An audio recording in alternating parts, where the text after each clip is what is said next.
ഒരാളും എന്നെ വിളിക്കാറില്ല. സന്തോഷമായില്ലേ? ആളുകൾ എങ്ങനെയാണ് കൊണ്ടുവന്നത്?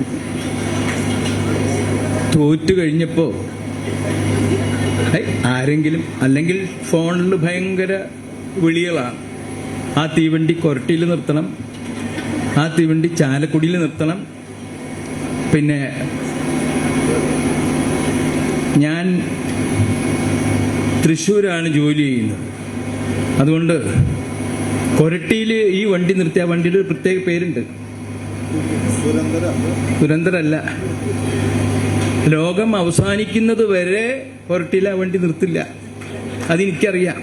പക്ഷേ MP ആയി പോയതുകൊണ്ട് ഞാൻ ഇതും കൊണ്ട് അവിടെ ചെല്ലും.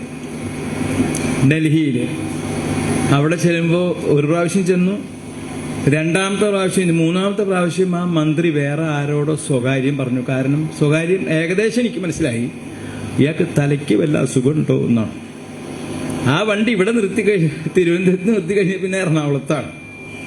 അത് കഴിഞ്ഞാൽ പിന്നെ വേറെ എവിടെയാണ്. ആ സാധനമാണ് കൊരട്ടിയിൽ നിർത്തണം എന്ന് പറയുന്നത്. അപ്പോൾ സഹിക്ക വയ്യാണ്ടായപ്പോൾ ഒരു ദിവസം അയാൾ വിളിച്ചപ്പോൾ ഞാൻ പറഞ്ഞു, നിങ്ങൾക്കിപ്പോൾ എന്താ വേണ്ടേ? ഈ വണ്ടി കൊരട്ടയിൽ നിർത്തണം, ഇത്രയല്ലേ വേണ്ടൂ? അതെ, നിർത്തിത്തരാം. അയാൾ അടുത്തല്ലാത്തത് കൊണ്ട് എന്നെ കെട്ടിപ്പിടിച്ചില്ല എന്ന് മാത്രമേ ഉള്ളൂ. അയാൾ പറഞ്ഞു, ഇവിടെ പല MP മാരുണ്ടായിട്ടുണ്ട്, പല മന്ത്രിമാരുണ്ടായിട്ടുണ്ട്, പക്ഷെ അത്രയും വൃത്തിയായിട്ട് കാര്യങ്ങൾ പറഞ്ഞ ഒരു MP വേറെ ഇല്ല. എങ്ങനെയാണ് സാറിനെ ഞാൻ പുകഴ്ത്തി പറയുന്നത് എന്നൊക്കെ പറഞ്ഞിട്ട് ഭയങ്കര എല്ലാം കഴിഞ്ഞപ്പോൾ ഞാൻ പറഞ്ഞു, ഞാൻ നിർത്തിത്തരാം. പിന്നെ അവിടുന്ന് ആ വണ്ടി പോവില്ല, അവിടെ തന്നെ നിൽക്കും. പിന്നെ അയാൾ എന്നെ വിളിച്ചിട്ടില്ല. പിന്നെ എങ്ങനെയാ തോൽക്കാണ്ടിരിക്കുക? മനസ്സിലായ? പലർക്കും അതുപോലെ ചുട്ട മറുപടികൾ ഞാൻ കൊടുത്തിട്ടുണ്ട്. അതെൻ്റെ ഒരു മനസ്സമാധാനം. ഞാനിവിടെ എൻ്റെ വീട്ടിൽ ഇലക്ഷൻ റിപ്പോർട്ട് ഇത് വന്നുകൊണ്ടിരിക്കുകയാണ് TV യിൽ.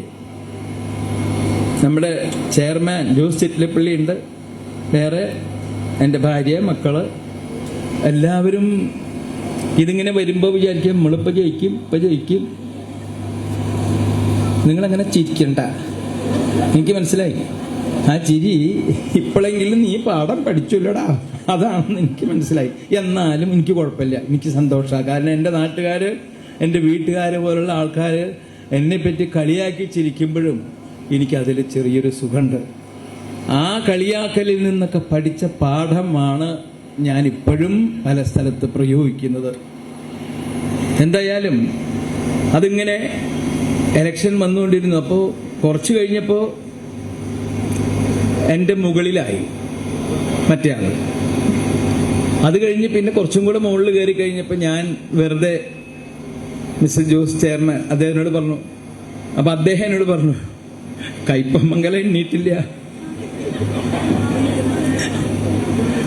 മനസ്സിലായില്ലേ? കയ്പമംഗലം കേൾക്കണം, കയ്പമംഗലം എണ്ണീട്ടില്ല, അപ്പൊ കാണാം. അങ്ങനെ ഇരിക്കുമ്പോ കയ്പമംഗലം എണ്ണി. അപ്പോ ഒന്നും കൂടി താഴ്ത്തിക്ക് വന്നു. പിന്നെ നമുക്ക് തോന്നിയത് എന്റെ നോക്കലല്ല, മറ്റുള്ള സ്ഥലങ്ങളിലുള്ള നമ്മുടെ ആളുകൾ എങ്ങനെയാണെന്നുള്ളത്. അപ്പൊ അവിടെയും ഇത് തന്നെ. അപ്പോഴാണ് എനിക്കൊരു മനസ്സമാധാനമായി. ഇത് മനുഷ്യന്റെ സ്വഭാവമാണ്.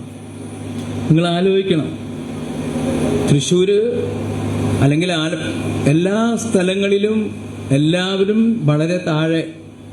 ആ താഴേക്ക് പോയപ്പോൾ തുടക്കത്തിൽ എനിക്കൊരു മാനസിക വിഷമമുണ്ടായിരുന്നു. നമ്മളൊരു ഇലക്ഷൻ നിന്നിട്ട് എനിക്കൊരു ചുക്കുമില്ല എന്നല്ല, തോൽക്കാൻ പോവാണല്ലോ എന്നുള്ളൊരു വിഷമമുണ്ടായിരുന്നു. പക്ഷെ കുറച്ച് കഴിഞ്ഞപ്പോൾ ഞാൻ മാത്രമല്ലല്ലോ, 19 പേരും പോവാണല്ലോ എന്ന് ഓർത്തപ്പോൾ ഒരു ചില കുട്ടികൾക്ക് അത് ഇഷ്ടമായി. എന്താണെന്നറിയോ? ഈ ചില എക്സാമിനൊക്കെ അല്ലേ, നമുക്ക് കിട്ടിയില്ലെങ്കിലും കുറെ ആളുകൾക്ക് ഒരുമിച്ച് കിട്ടിയില്ലെങ്കിൽ നമുക്കൊരു മനസ്സമാധാനമുണ്ട്. അപ്പൊ ഇവിടെ അങ്ങനെ പോയി 20 സീറ്റിൽ 19 എണ്ണം, ഇനി ഒരു സീറ്റാണോ ഉള്ളത്. അതിങ്ങനെ കയറി വരുന്ന കണ്ടപ്പോൾ ഞാൻ ഉള്ളത് പറയാണ്, പാർട്ടി എന്തെങ്കിലും ആവട്ടെ. എൻ്റെ മനസ്സിലൊരു വിഷമം വന്നു, അവനും കൂടി തോറ്റാ നന്നായി എന്ന്. ഞാൻ മനുഷ്യന്റെ സ്വഭാവത്തെ പറ്റി പറയുകയാണ്. അതേ സമയത്ത് ഞാനും അല്ലെങ്കിൽ ഈ 19 പേരിൽ 20 പേരിൽ ഞാൻ മാത്രം തോറ്റു എന്ന് പറഞ്ഞാൽ എനിക്ക് എഴുന്നേറ്റ് നടക്കാൻ പറ്റുമോ? നമ്മുടെ മാനസികമായിട്ടുള്ള, മാത്രമല്ല നിങ്ങളെ സംബന്ധിച്ചിടത്തോളം നിങ്ങളും ഒരു നാട്ടിൽ ചെല്ലുമ്പോൾ പറയും, ആ ഇന്നസെന്റിന്റെ നാട്ടുകാരല്ലേ, എന്താ അയാൾ മാത്രം തോറ്റു, അപ്പൊ അയാൾ എത്ര മോശക്കാരനായിട്ട് വേണം. നിങ്ങൾക്കും അതിന്റെ മാനസിക വിഷമം ഉണ്ടാവാം. പക്ഷെ ഇവിടെ ഉണ്ടായത് ഇങ്ങനെയാണ്. മനസ്സിന് സന്തോഷം തരുന്നതിൻ്റെ ഇടയ്ക്ക് ആ ആലപ്പുഴയിൽ മാത്രം ആ അരിഫ് എനിക്ക് ചെറിയൊരു ദുഃഖം തന്നു. വളരെ ചെറുതാണ്. ഞാനിത് പറഞ്ഞു വന്നത്, ഞാൻ പണ്ട് പറഞ്ഞിട്ടുണ്ടോ എന്ന് എനിക്കറിയില്ല. നാഷണൽ അവാർഡ് പ്രഖ്യാപിക്കുകയാണ്. ഞാൻ ടി വിയിലൊക്കെ പറഞ്ഞിട്ടുള്ളതാണ്. നാഷണൽ അവാർഡ് പ്രഖ്യാപിക്കുമ്പോൾ മിസ്റ്റർ വാര്യർ കേട്ടിട്ടുള്ള കഥയാണ്, എന്നാലൊന്ന് പറയാല്ലേ. നാഷണൽ അവാർഡ് പ്രഖ്യാപിക്കുമ്പോൾ ഞാൻ ടി വിയിൽ നോക്കുമ്പോൾ ഞാനും ഉണ്ട്, ആലീസും ഉണ്ട്. നോക്കിക്കൊണ്ടിരിക്കുമ്പോൾ സ്ക്രോളിംഗ് വന്നുകൊണ്ടിരിക്കുകയാണ്. അതായത് ഇന്ത്യയിലെ ഏറ്റവും നല്ല നടൻ, ആ ലിസ്റ്റിൽ അമിതാഭ് ബച്ചൻ, മമ്മൂട്ടി, ഇന്നസെന്റ്, ഞങ്ങളെ 3 പേരെയാണ് തിരഞ്ഞെടുത്തിരിക്കുന്നത്. അപ്പൊ ഞാനിങ്ങനെ നോക്കുമ്പോൾ അമിതാഭ് ബച്ചൻ ഇങ്ങനെ പോണു, പേര് പോവാ സ്ക്രോളിംഗ്. അതിന്റെ തൊട്ട് പിന്നിൽ മമ്മൂട്ടി പോണു, അതിന്റെ തൊട്ട് പിന്നിൽ ഇന്നസെന്റ് പോണു. 10ാം നിലയിലെ തീവണ്ടി എന്ന് പറയുന്ന ഒരു സിനിമയ്ക്കകത്തെ കഥാപാത്രത്തിനാണ് എന്നെ ഈ നാഷണൽ ലെവലിലേക്ക് എടുത്തിരിക്കുന്നത്. കുറച്ച് കഴിഞ്ഞപ്പോ ഞാനിങ്ങനെ ഒരു റൗണ്ട് കഴിഞ്ഞു, 2 റൗണ്ട് കഴിഞ്ഞു, 3ാമത്തെ റൗണ്ട് വന്നപ്പോൾ ഞാൻ ഇല്ല. അപ്പൊ ഞാൻ നന്നായിട്ട് നോക്കി, ഞാനുണ്ടോ എന്നുള്ളൂ. ഇല്ല. പിന്നെ അമിതാഭ് ബച്ചനും മമ്മൂട്ടിയും മാത്രമായി. ഞാൻ ആ ടി വിയുടെ അറ്റത്ത് പോയിട്ട് ഇങ്ങനെ നോക്കി. ഞാൻ അതിൻ്റെ ഉള്ളിൽ നിന്ന് വരുന്നുണ്ടെങ്കിൽ അവിടെ തടഞ്ഞു നിൽക്കുകയാണോ നമുക്കറിയില്ലല്ലോ. ഇല്ല, തടഞ്ഞു നിൽക്കുകയല്ല, കഴിഞ്ഞു. അങ്ങനെ ആ സമയത്ത് ഞാൻ എൻ്റെ മനസ്സിൽ വിചാരിച്ചതാണ്, അമിതാഭ് ബച്ചനും മമ്മൂട്ടിയും മാത്രമേ ഉള്ളൂ, മമ്മൂട്ടിക്ക് കിട്ടരുത്,